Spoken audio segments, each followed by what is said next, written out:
Exactly, muulize. Na siko hata kwa Instagram na Facebook. Oh, but then nikumbusha Instagram things. Smile. So nijita Jane Ngoiri 14. Excuse me, angalia huku. Now smile. Hello. Hello.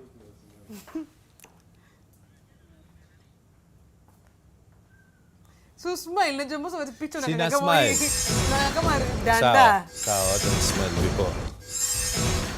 Hivyo. Jena anapenda Instagram. Sasa niko addicted mpaka asubuhi nikiamka, it's the first thing. The first thing. Mpaka niko zile za guy hata sijaomba. Can you imagine? My name is Nimrod Taabu. I think I'll be turning 38 September this year. I'm a Christian. I go to the Regis Baptist Church along Kiambu Road. I try as much as possible to be there every Sunday, but it's tough because of work. Sometimes you have to be at work on Sundays. I come from a family of 6, 2 parents, father and mother. My elder brother, who's a chef, he lives abroad with his family. And then I have a twin sister, would you believe it? Yes. She's called Salome Mbeyu Mwagamoyo. She has an English name, Ivy, and she's a nurse at Kenyatta National Hospital. And then I have a kid sister who lives out of the country with her family. So there's 4 of us. But I came first before my twin sister. I'm like, yes, I think I'm like, maybe 3 or 5 minutes older than her. I've been in this industry for, it will be 17, I think, about 17 years now. I was stuck in the farm with my parents for a while, and then, one of my relatives told me, why don't you try mass communication or journalism? And that was it. That was, I think, the year towards the end of 1998, 1999. That's when I decided, you know what, okay, maybe I could try being a journalist. I'm more comfortable speaking in Swahili. I grew up learning a lot of Swahili from my parents. They were very keen. If you made a mistake, they'd correct you there and there. If you repeated it, they would punish you. So Swahili was our first language at home. And even in school, I scored A's throughout, right from primary school all the way to high school. So Swahili, I was quite fluent in Swahili. In fact, I spoke very little English. The reason why I started speaking English was when I was told, if you've got to get a job and you've got to survive in Nairobi, you have to speak English. Because remember, there are very few people who can understand, properly constructed Swahili. During my teenage life, I never dated. So it wasn't like, I already know what I'm doing, but I sat down and I planned, this is exactly what I want to do, and this is who I'm going to be when I'm a family man. And it's exciting to see that, even when it's a huge transformation, from being a bachelor, doing things on your own, and then, you get married to a good, beautiful wife, and, you decide to become a partner and start a family together, everything changes because you almost have to do everything together. And not only that, now when you have 2 sons, you have to teach them the ways in which they have to grow up, either be like you or be more than what you are. So that's what I'm doing right now with my 2 sons, and they're catching up quite fast. The first one is 3 years old. He's exactly like me. I think he's quite cunning. He's very knowledgeable. He learns a lot. He looks at you. He looks at things, anything surrounding him, and he knows exactly how to deal with stuff. And sometimes he's quite a joy to just look at. I can do a bit of something. I'll tell you what.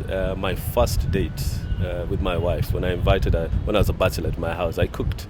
And I think I cooked spaghetti, which is the easiest anyway. Spaghetti, I did a bit of stir-fried vegetables. What else did I do? I think I did sausages, I did ham. I did a number of things that were quite weird, but they looked presentable. They were really good, and she was impressed. I think that did it for me. Yes. Yes. Yes. She didn't mind. and she didn't throw up. My favorite food would have to be chapati with beans, but in coconut, cooked in coconut. And of course, fish, fried fish also cooked in coconut. I definitely, wow, that's a tough one. But I think I would do, it depends. For me, I think I would go for briefs. You go for briefs? Yeah. Because shorts will be uncomfortable in the trousers, man. I think, yeah, briefs will just keep everything together properly. I love jeans and t-shirts mostly, and shorts. Yeah. But, because of this job, you have to be neat throughout. So sometimes, even wearing t-shirts and jeans, people will come up to you and tell you, boss, we didn't know you can dress down.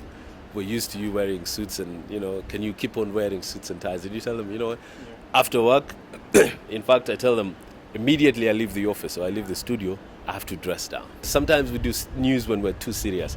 And people have that picture of you, right from doing news until when you meet them outside and, But I am very easy. I let my guard down, have fun, party. I dance a lot when I'm out with my friends. So, yeah. I think Kenyan media is very robust. One of the best, if not the best, in East Africa today. One of the best also, if not the best, in East and Central Africa. I think the fact that we have we enjoy somewhat a lot of freedom to be able to expose and also generate so many stories. One, that attack the government. One, that are supposed to push the government towards changing a number of things.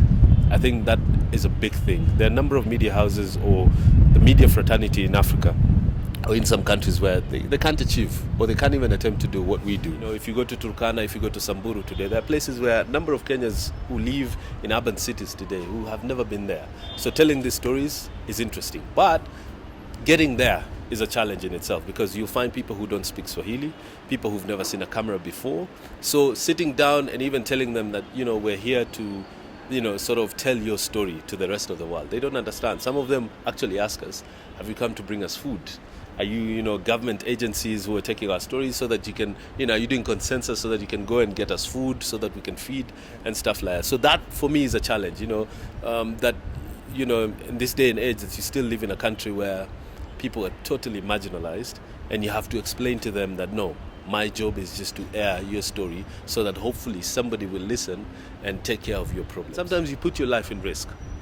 I remember one time when I went to Baragoi after 42 police officers had been massacred, I think a year or two after that, and you have to visit these exact places or the spots where the police officers were killed, and somebody tells you, it's very dangerous. And remember, you can't even go with police officers because these communities don't work well with police officers. So it's a challenge, but it's not tough. And it's not something that will tell me, stop doing it because, you've experienced this moment where you're putting your life at risk, so don't do it again. I keep doing it and I love doing it. Whenever I get the opportunity to do it, I will do it. I haven't thought about doing anything else other than journalism right now. Of course, there are things that I want to do on the side, but they have to go hand in hand with journalism. I like farming a lot. I like animal keeping and cultivating crops. So I do that with my folks back home when I get the time. But right now my focus is on journalism, and I think it's going to be there for some time. So I haven't decided yet. I'm sure there are people who watch television and they look at different anchors and they always say, I want to be like so-and-so.